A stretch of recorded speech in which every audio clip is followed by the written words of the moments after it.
Mhm. Nice. So, welcome. Max signed up today to provide us with an offering. So, I'm just gonna turn it over to Max. Cool. Hi everyone. Yeah, second time, fresh, definitely promise beyond ableness. This is an edge and an experiment for me. Um, but it was really lovely being with you all last time. And so, in many ways, this is selfishly motivated because what I'm hoping is we're going to do a little experiment and just see how this process unfolds because it's something I'd like to explore within this very, very young community of practice that we have in the UK. What does it look like to start to build and nourish and cohere an energy field for the work that we want to do moving forwards? It's building off of the Regenesis course, Regenerating Our Thinking, that I just completed and Alina was doing with me, which I wonder is why she's jumped back in today to actually, explore some of this a little bit deeper using the levels of thought. So I've got a few wake up ideas. I will then share the Regenesis materials from that session, just so that we're all definitely on the same baseline of kind of basic understanding. And then we'll play with that framework a little bit and just dialogue. I'm hoping that this becomes an experience of what it means to cohere into this energy field, all of us together, using this framework lightly to see how that guides our process. So I hope that all sounds all right for everyone. An That's great. hour is always such a short amount of time for any of this work, so we'll just sort of see how much we get in. Some wake up questions to start with. I wonder if we just all stay together, just sort of ponder these for a few minutes and then have a bit of a chat about what comes up. Three questions. Question one, bring to mind a meeting or event where the energy field and or interactions felt chaotic or incoherent. What were the deeper patterns and dynamics that contributed to that? And I'll put them in the chat afterwards as well. Question two, what in your experience contributes to a regenerative will building energy field? And question three, what role can you play in co-creating such a field today in this session? And just take a few moments to sit with those.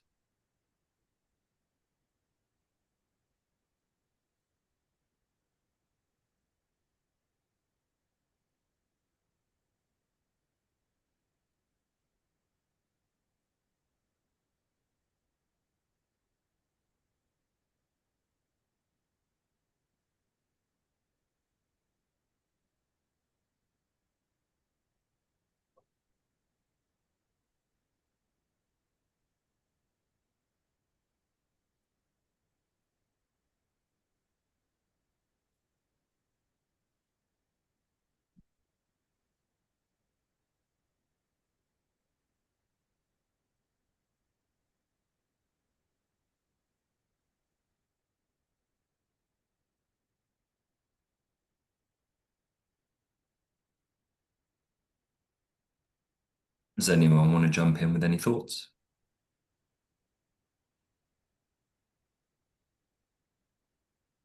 So the first question for me there, I think one of the common patterns when those kinds of things happen is there's a definitive lack of agreement amongst the participants about what's the purpose of why we're meeting, what are we hoping to accomplish, right? There's a definitive lack of coherence around those kind of foundational elements. What why the hell are we meeting and what is this all about? And have we all bought into that as opposed to this is somebody's agenda that they're ramming down everybody else's throat?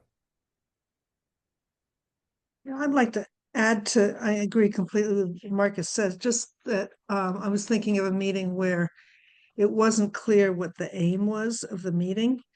It was Right. it was unstated. We all kind of knew what it was, but it was unstated. So at the end of the meeting, it wasn't clear what we were being asked to do. I had an kind of an unstable meeting. It wasn't chaotic, but there was tension yesterday, because a new person was introduced into the meeting and the context.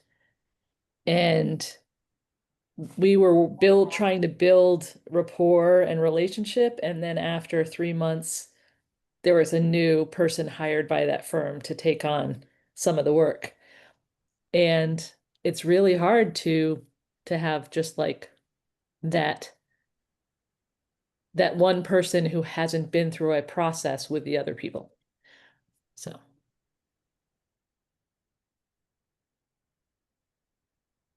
I was in a meeting earlier this week and the intention was clear, but there was no time, no attention at the beginning of the meeting on slowing people down to get in the conversation. And so they'd all come out of a very busy operation and they were just kind of rolling, and it felt like even though the intention was clear, we were kind of stepping on people's toes and things didn't run smoothly. And so it was, what was missing for me was this opportunity, in the same way that we're taking it this morning, to come to this conversation with intention. I think intentionality, or maybe that's will. I'm new to the conversation, but beyond just the intention of the meeting. Yeah. Hi, it's Michael. I actually just hung up a meeting just before this, and it was a working meeting, and uh, everyone came in with a pretty clear understanding of what the intention was, but there was one individual who really wanted to narrow down and just kind of present his point of view. It was just my point of view, my point of view, my point of view, and others were trying to create somewhat of a more collaborative kind of unfolding, but that uh, uh, was really undermined by the necessity of one of the individuals to kind of uh, uh, just always come back to, I need my thing validated, versus moving into a collaborative process.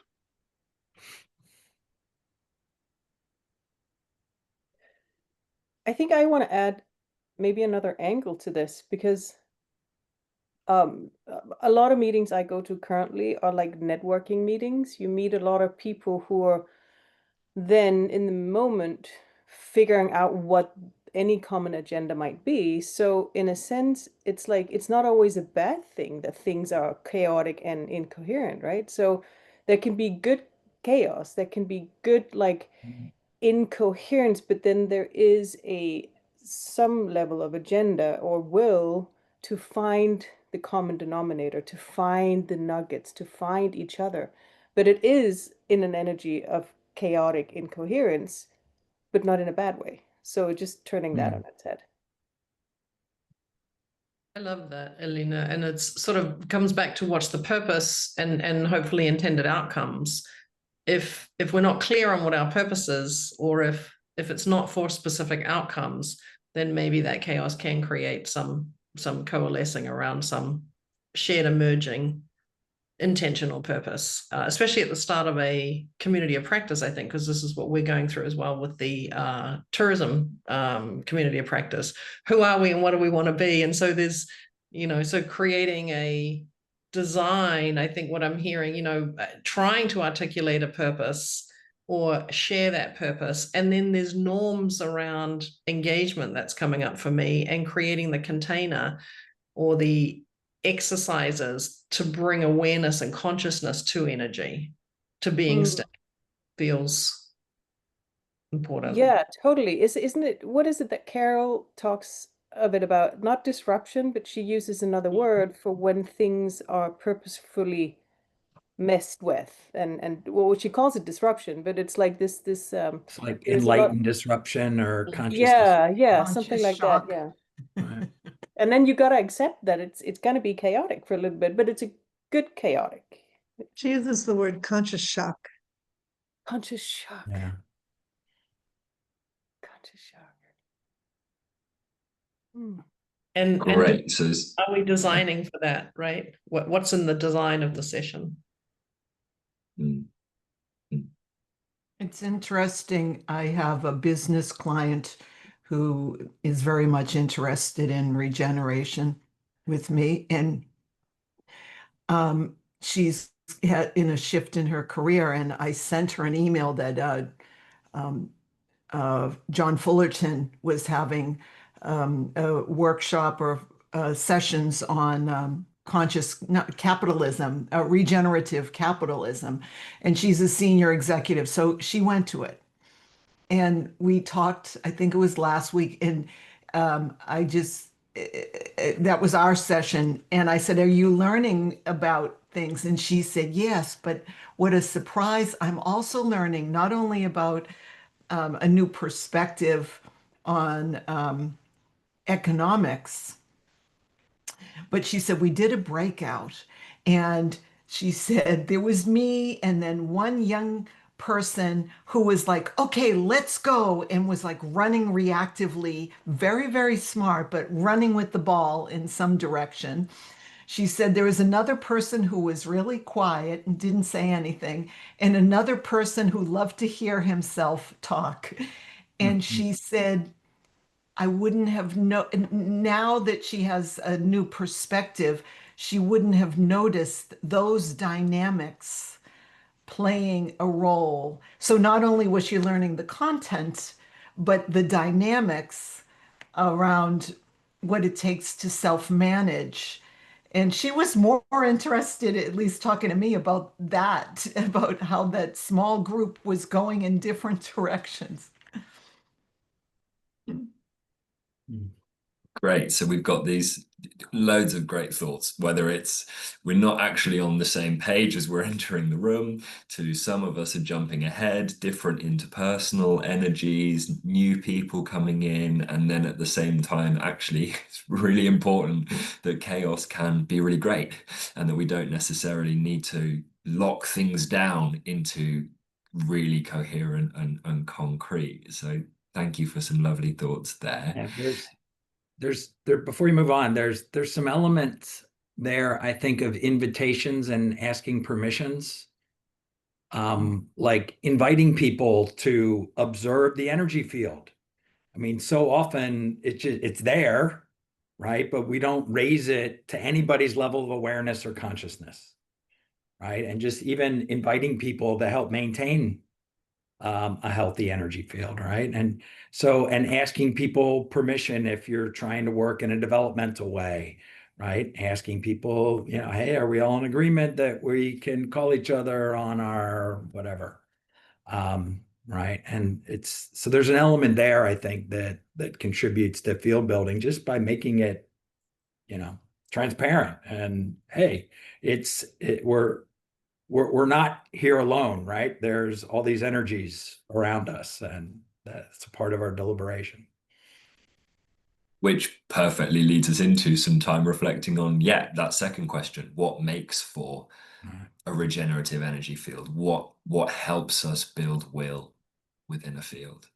What's that? What's been your experience when that's really working and alive? So some of what I heard earlier in the reflections were actually addressing that question, right? Like the conscious shock and the enlightened disruption. So there are elements, I think, that we started to go into already. Mm. Well, I think you got it. I mean, the comfort in knowing what everyone's there to do, the discomfort of the shock that actually opens up minds, and the permission-based aspect, which all of that has to be built on trust. So somehow I think coming into the room for the most effect begins with trust. And then I'm going to skip ahead to the next question. What I always think of when I enter a new room is to kind of put my curiosity lens on very firmly so that I'm not taken aback by things that I've never thought of in a way that would derail me. And I'm not judging people based on my own privilege or my own position. And the curiosity piece helps me to go into those meetings in a way that gets to the regenerative practice. Yeah, I kind that brings something up for me, Jody, and in terms of actually thinking about your own role and having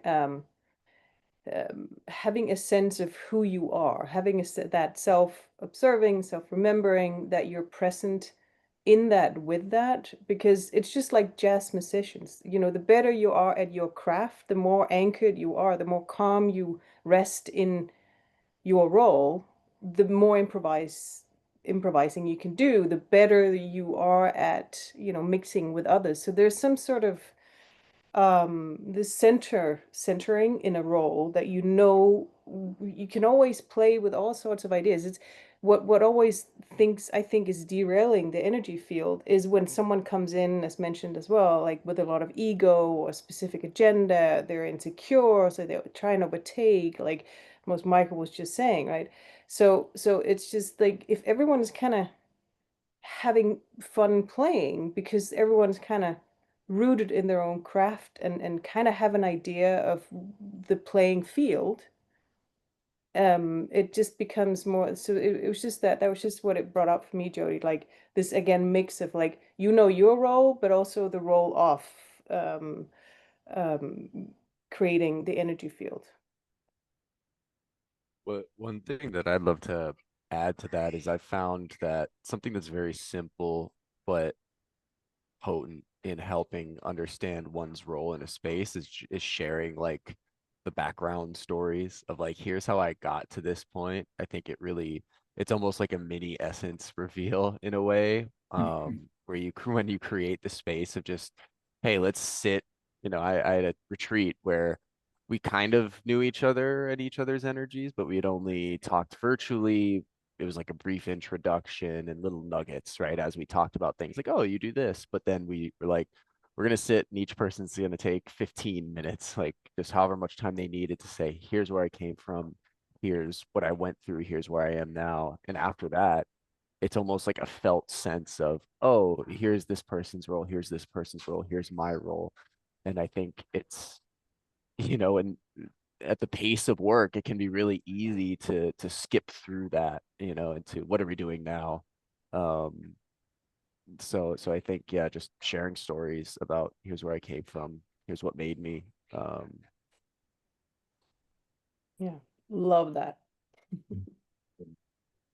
And actually, that was something that I think felt quite alive in our session last week, is Marcus sharing some beautiful stories, and Karin sharing some beautiful stories, both from travels. And it was interesting reflecting for me, just finishing our UK TRP intensive, that when we're learning those levels of communication, we can get quite attached to develop, don't share, don't tell. And actually, so much of the energy field of last session came from the sharing of beautiful stories. And so, yeah, I really agree, Adam, and it sort of felt that in that building trust, building connection, on which we can sort of add more. Awesome. So hopefully that's all got us woken up. Hands up for anyone who's seen the levels of thought before and or sort of feels somewhat confident with that. Most, but not everyone. Okay, cool. So we'll take sort of 5 minutes. I'm going to share the resource that I have around that. We are literally just going to be scratching the surface of it. There is so much to jump into, but hopefully it gives everyone a good enough understanding that we can all feel engaged with this together. Is it possible just to drop this in? Give me 2 seconds. Should be able to share the screen if you want to do that. That would be great too. And I was thinking I'd Yeah. also just drop it in the chat for people. Yeah.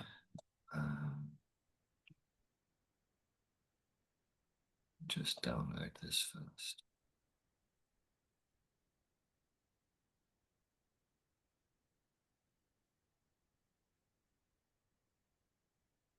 Doesn't want to let me download, strangely, but let me see if I can just share it instead. So,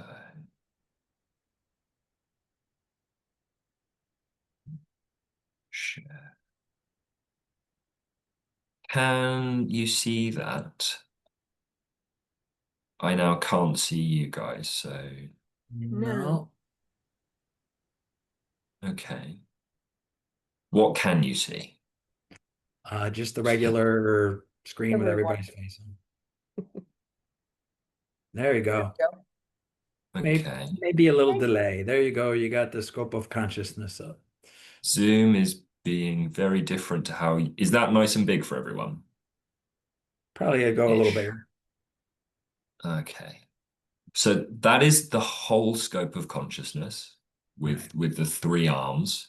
We are just focusing on the one arm here around the levels of thought, where we've got these levels of, I'll just read them out for anyone who's on a small screen, belief, philosophy, principle, concept, strategy, design, test and action, audit, and evaluate. Mark has shared a wonderful story of using this with a project for me, and was talking about how it took them a year and a half just to get belief, philosophy, and principle pinned down in a really coherent way, which is really helpful for me to hold in terms of how long it can take to find coherence in these kind of things. So it then splits down into three, where belief, philosophy, and principle relate to the development of will. Concept, strategy, and design relate to the development of being within a project. And test, action, audit, and evaluate relate to the development of function. So I thought for this session, it makes sense just to focus around these three, around the development of will. And the three of them, we will skip over that slightly, form their own triad, where beliefs relate to the will that we bring or that is brought to a project. Philosophy relates to being, and principles relates to function. So I'll give everyone a moment just to read through those definitions that Regenesis are using for those words.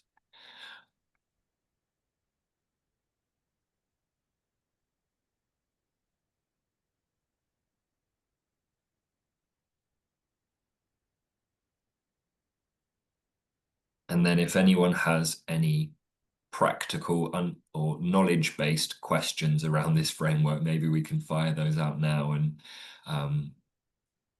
collectively resource some common understanding around those before we move on, just so that everyone feels like we're on solid ground.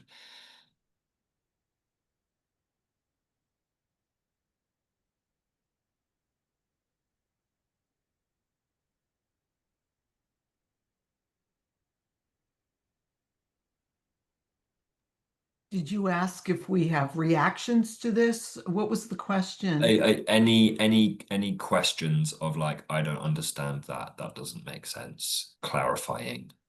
Okay.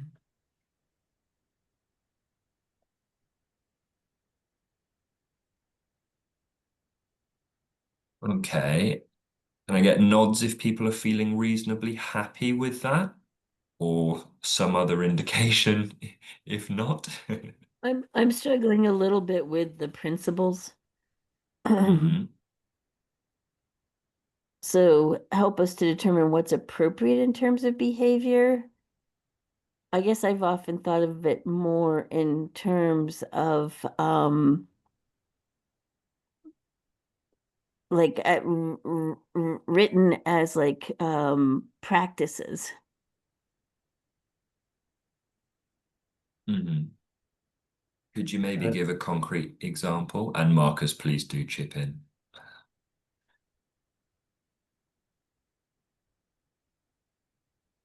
Just the only thing I would say, which isn't expressed here, is I always hold principles as guides to action. Yeah, kind that of guide us in our design and our decision making, in our collaboration, right? What are we going to use to kind of guide what we're doing together, whatever it might be.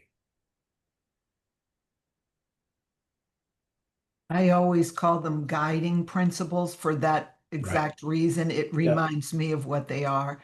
And then I give examples like uh, an A, what we need to get an A in if we're looking at something. What is it that a process that we need to get an A in?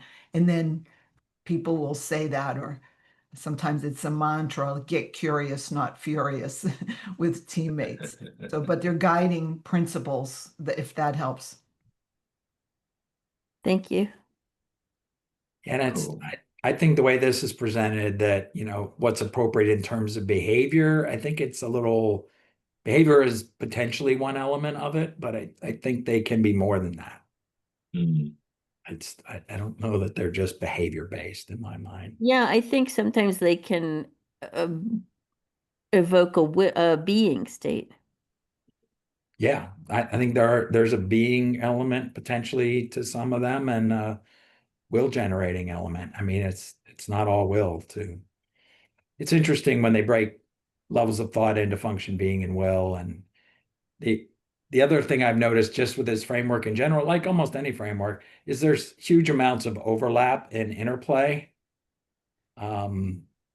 So whenever I've tried to like apply this aspect of levels of thought to a project, and okay, let's work on developing guiding principles. Well, beliefs come up and philosophies come up and some things get expressed, but it's the having that conversation about where those things belong and what goes where, and so forth, is as much the value of doing it as what you produce in terms of outcome. Right. So, Well, my friend and colleague Morden and I have a game that we play called 5 Minute Frameworks, where it's just a really nice way, particularly with the bigger frameworks, of us scribbling some ideas down and not worrying too much about getting it right or wrong. So I thought we could play 5 Minute Frameworks on this framework, related to this group, these sessions. And so I would be, yeah, curious if we all just take 5 minutes to sketch out maybe your core. And I often add core beliefs around the belief part because I can find myself getting scattered on lots of different beliefs. But maybe what are your, take it however you want. Either it can be what are your core beliefs, philosophy, and principles for showing up to this space, or what is your sense of the core beliefs, philosophies, and principles that are guiding and generating will for this energy field. So if we take a few minutes just to explore those, and then we'll open up into a dialogue about what comes up for everyone. And I can leave this up in the meantime.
So just asking for clarity, Max, because was a little bit off. You're looking for beliefs that we relate to this structure, the beliefs philosophy. I'm not quite sure how I'm engaging in a 5-minute framework, which is a great concept, and I want to know how to engage. Mm. I guess to some degree, I have like two options in my head, and there's a Sure. slightly choose one or the other. One can be, what are the beliefs, philosophies, and principles that are guiding your engagement Okay. in this session, or in this kind of regenerative practice studios, and the other might be, what's your sense of the collective beliefs, philosophies, and principles that are guiding these sessions. And it's sort Thank of you. whichever feels more alive for you.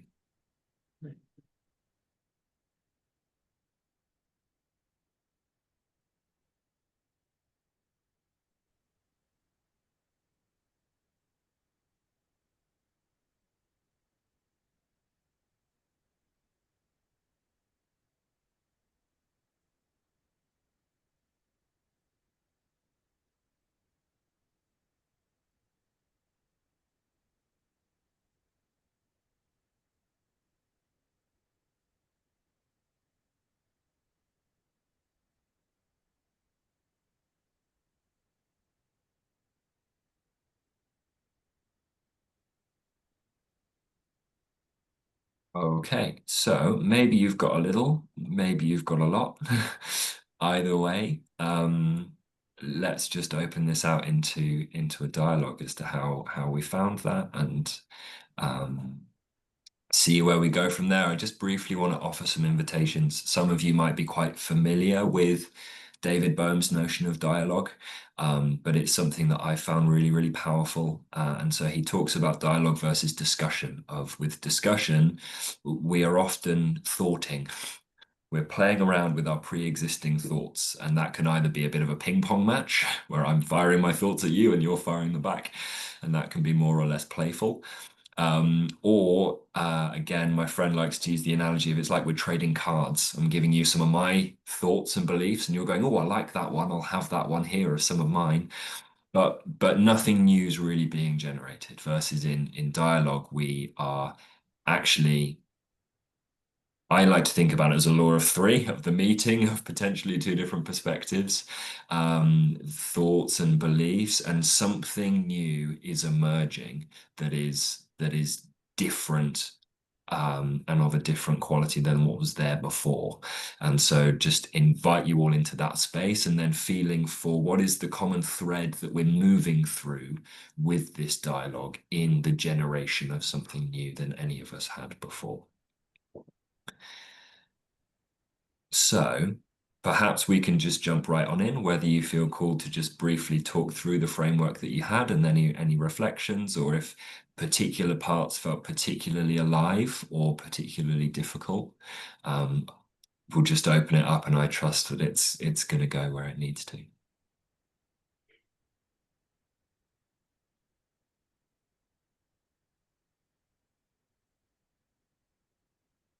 So without necessarily just getting into, oh, here's what I wrote down for this, and here's what I wrote. So my thought process this time, and what I found with this framework is it varies. Sometimes I'm drawn to start at principles, sometimes maybe it's beliefs. In this particular case, I was actually drawn to start at philosophy. So what's the approach that we're taking relative to these calls? And so, I've been doing this since 2019, and maybe blinded by my preconceived notions. So I'd love to hear what others have to say.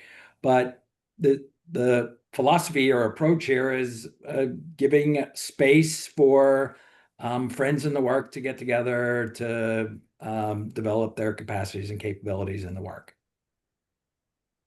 It's kind of the where I went first. So I'm curious about like others' thought processes in the application of this too, not just content. Although I'm really interested in your content too. Hi, everyone. Hey, Oh Joanne. yeah. I was actually thinking about philosophy, I guess it could be that this practice is like it's not like it is a voice that we all have for nature, that we are voicing out our strong companionship, strong connection to nature. Mhm.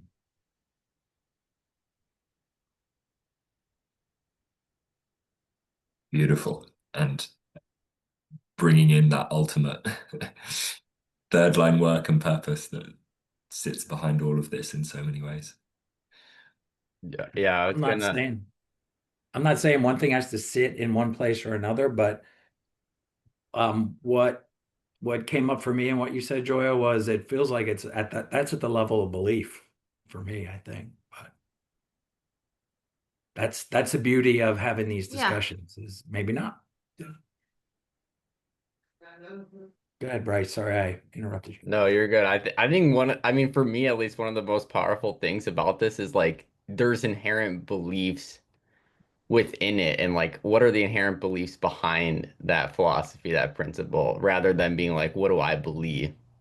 So I like inherent within this is like we believe in the theory of change. Maybe I'll test this that like the most powerful thing we can do is grow our own capabilities and consciousness and Yeah. like try to understand the like inherently what are we believing within, how are we showing up within our philosophy and principles. At least that's how I find the levels of thought to be very powerful. Nice. That's cool.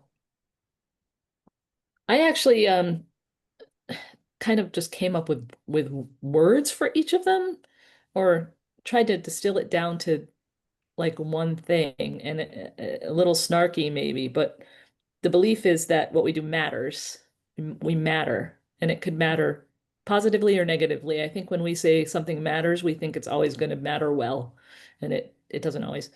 And the philosophy is that that that that there's no wrong, you know. There isn't really any wrong. What stops us from almost everything, every growth, is thinking that we're going to do something wrong. So that's my philosophy that I try and own.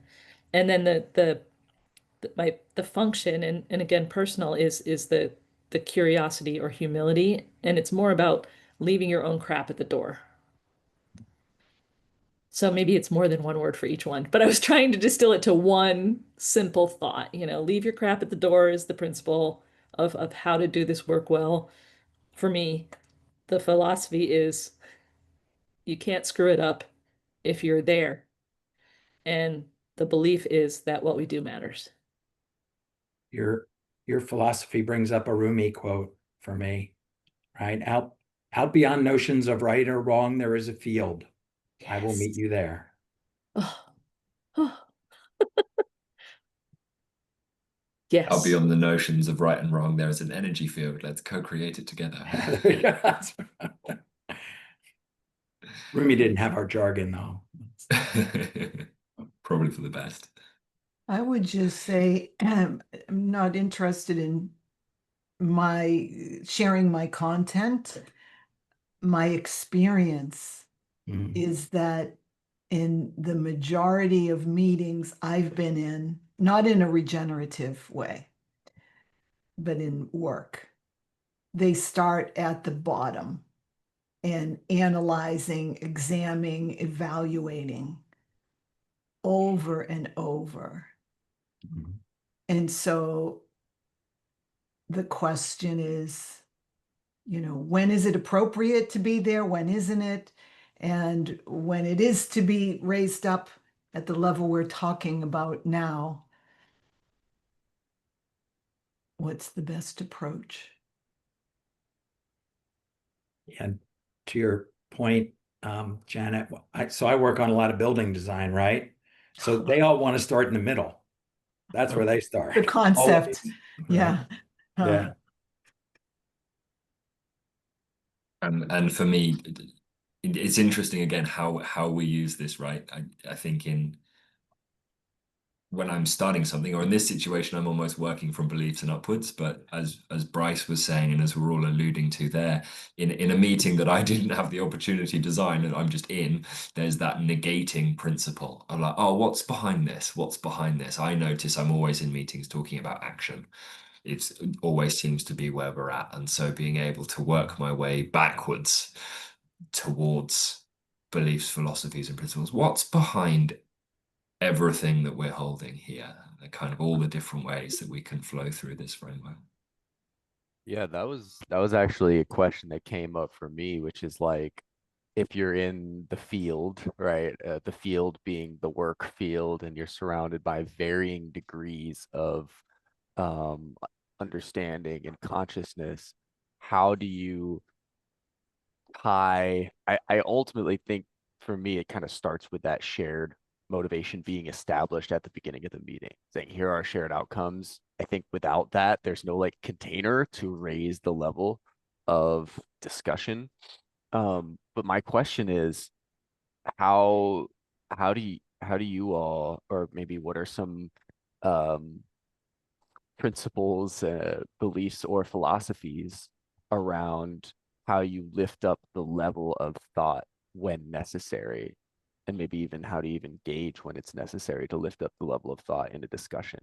So, like Marcus, you said we start at concept. How do you discern, is this where we're supposed to be? Where do we actually need to be? And how do we actually move to the level we need to be? Yeah. Yeah, if they're wanting to start in the middle, that's where I say no, no, we can't start there. To your first question you asked, Max, about the crappy meetings. It's I think a lot of it's because you're not aligned around beliefs, philosophies, and principles to begin with, right? And so you that's what I raise the level of your thinking. We need to start at that kind of level if we're going to really align and agree about what the hell it is we're working on and what we're doing. So if I had an experience in that meeting yesterday, I think part of the problem was the people in the room were thinking they were thinking about beliefs and principles, but instead of um, also using the differences between tell and share, and and if they jumped right into, okay, so if it's about beliefs, let's tell everyone what our beliefs are for this company, as opposed to co-creating beliefs and using a process Right. that align. And it was, I still haven't, I'm still struggling with how to communicate um, with them, because especially because of this new person who's in marketing, that that you can't, that telling somebody, and I'm asking them the question, if we tell them this, what do you think the reactions will be? How do you think it will land? What will it look like in 6 months? But it's You got to get fascinating to because they have decided they're in the belief philosophy will realm, and they individually are, but they're not recognizing the process aspects of it. yeah, you got to get to engage. Yeah, yeah, yeah. Yeah. It's fascinating stuff.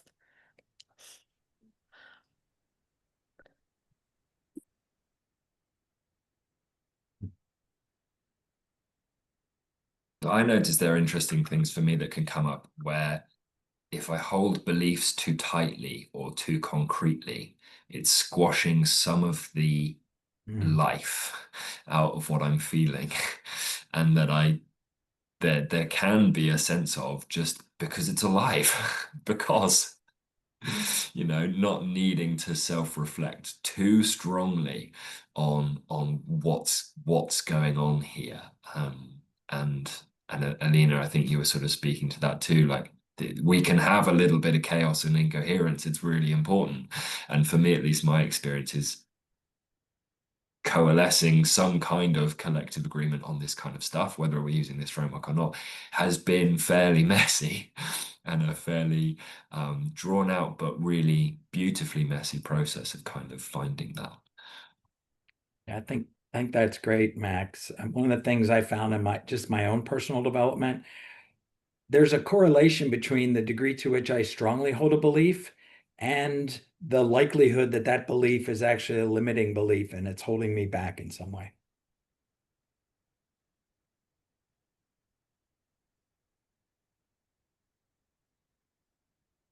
I might throw a little curveball in just because we're here of I like to stick epistemology on top of beliefs, taking inspiration from Carol, because suddenly then there's a really clear opportunity if we've got different beliefs or clashing beliefs to be able to be like, oh, okay, where's that coming from and why is that there? That's great. Helen, did you want to jump in? Yeah.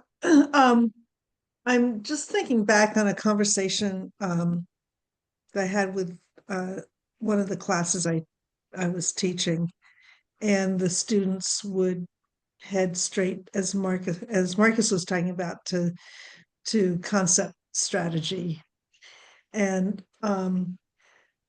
actually having them get to what the cost was of doing that and jumping over, getting to a place where we are all on the same page with beliefs, philosophy, and principles, or something of that nature.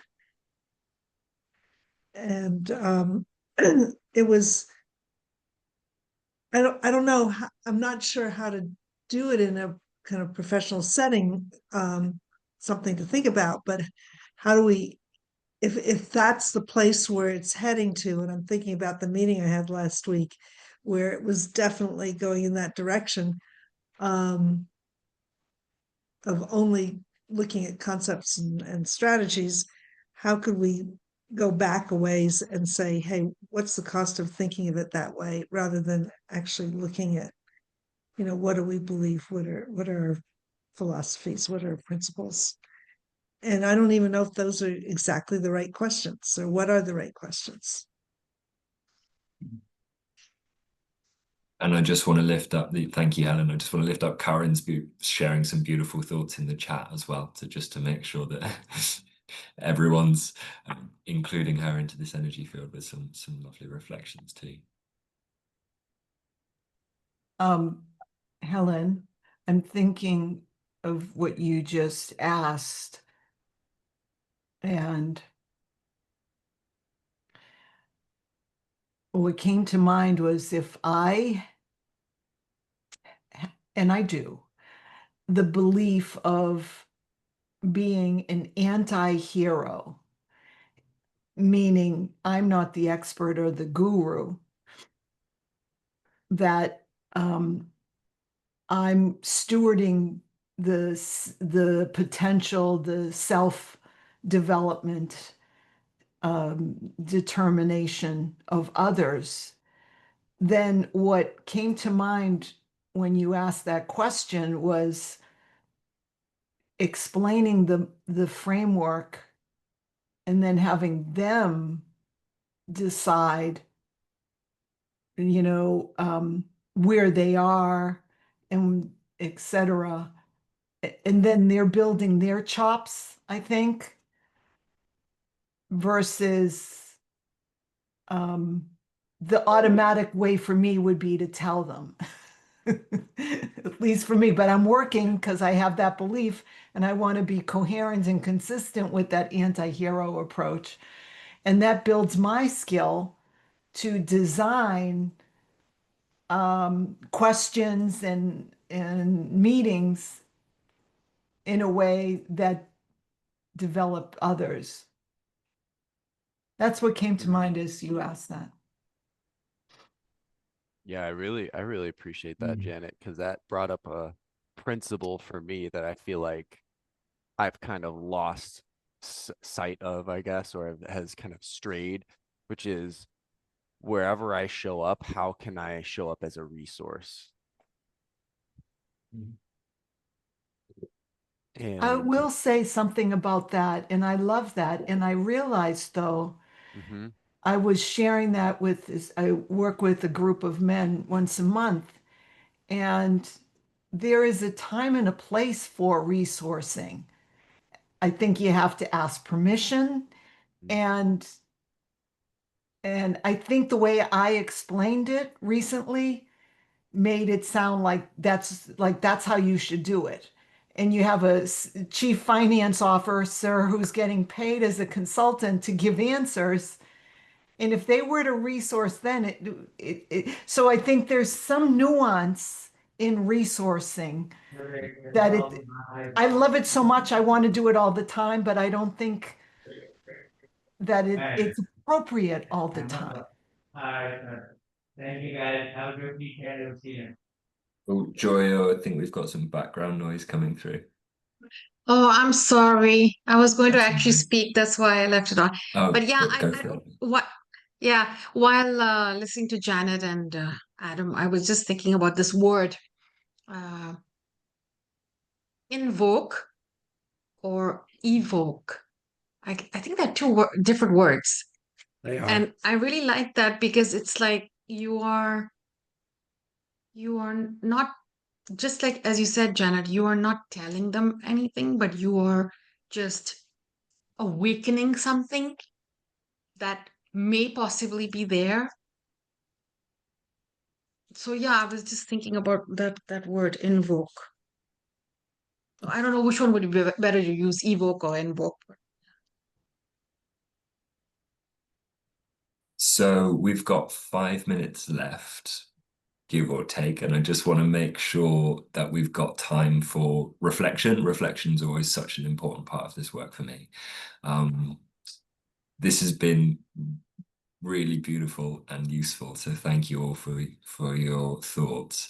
So I'm curious, if we drop the question in, what, if anything, has changed in this energy field? What have you noticed has changed in this energy field as a result of dialoguing with this framework?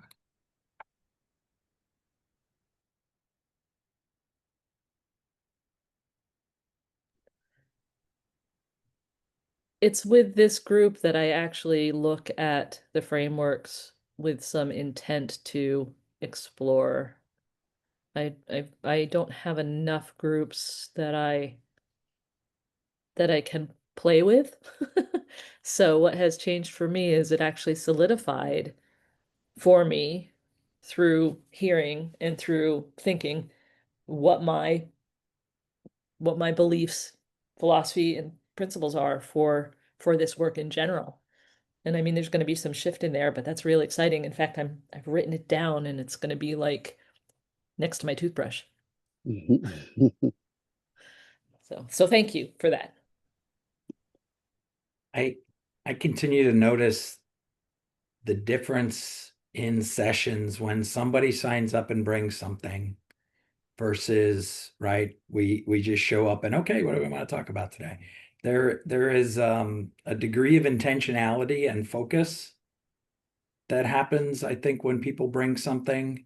And right, they're trying to hold the field around what it is they're trying to bring, versus when we all come in without a subject, and just the nature of the energy is different. So I appreciate it very much when people bring something that I think it changes the nature of the field.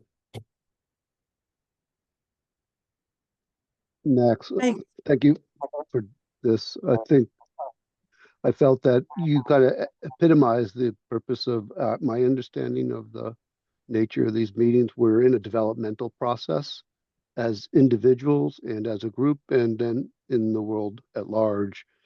And I think what I walked away from this is that this group has created a space for us to develop our principles, our beliefs, our philosophies in a way that's safe, and we can kind of experiment with, so that we can bring them out into the world.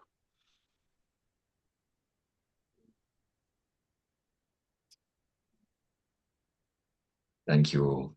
One of the things that's coming up for me is the experience has been touching a lot of your essences in as much what you've said as how you've all said it, and that's not something that I could ever articulate, but there's a sense of deepening into essence to essence relationship with all of you, and in that, from an energy field perspective, there is then a charge.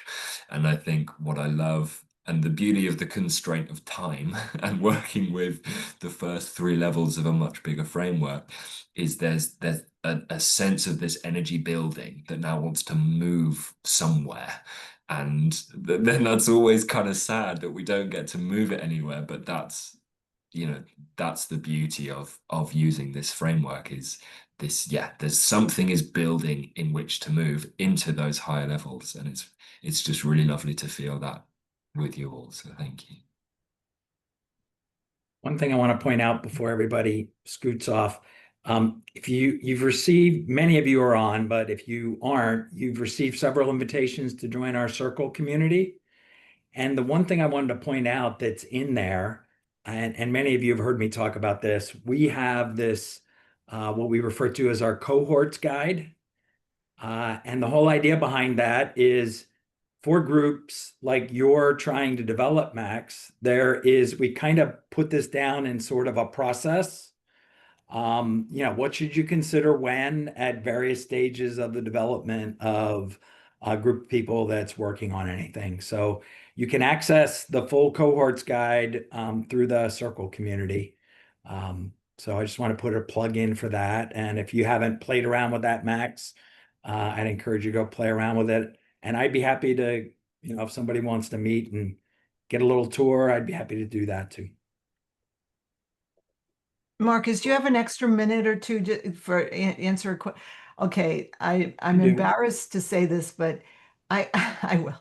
I get confused with the Nexus is on Circle, and then there's the Regenesis, and then are they on Circle too? I'm like, what? They're also using Circle as the platform. So like when I sign into Circle, I see the Regenesis Circle community as an icon on the left. I see the Nexus one, and there's a couple other ones I'm involved with. So you can just toggle back and forth between them usually. All right. And that's the main thing. Sometimes when I get an email that says so and so just made a message or something, and I click to read more, where does that take me? Does that take me to a website or back Depends to on where it was generated. It goes into the Circle app usually. usually the Circle app? Yeah, Okay. so it all depends on how you can, create notifications. Certain things you can choose to not be notified on certain things and notified on others. It's in your settings. Okay, so it's mainly Circle that I need to go. Okay, thanks. I can help you if you want, Janet. Well, I'll reach out, Debbie, now that I have that, I'm going to look again. And I apologize for derailing the energy into something functional. So it was Well, we got to go yeah. anyway. The energy was feeling great. Sorry, Yeah. I took it Really functional. great session. Thank you. Thanks so much, Thank you. everyone. See See you you soon. next week. See you. Bye Thanks, bye. Max. Beautiful. Thanks, everyone. Thank you.